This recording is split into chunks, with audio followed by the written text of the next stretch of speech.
So today's Zoom is a perfect example of when people ask questions, things like, hey, how do I improve my body composition? You know, when we're talking about losing weight, or talking about adding on more lean muscle mass. People wonder why are their moods out of whack? They're not as good as they once were. They're noticing changes in their sleep patterns, their energy levels are down.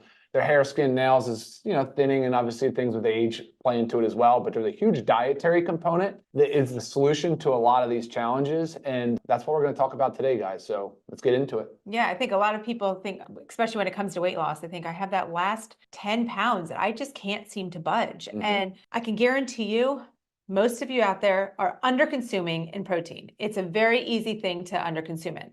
So that's one of the main reasons why we all need to be taking this every day, because it's very hard to get in the amount of protein that our bodies need, especially to stay within our calorie range, because sometimes protein sources can be higher in calories. So to actually get, like me personally, I aim high. I'm about 150 to 160 grams of protein a day. So to get that in, it's very challenging to do just by eating maybe chicken and beef and whatnot.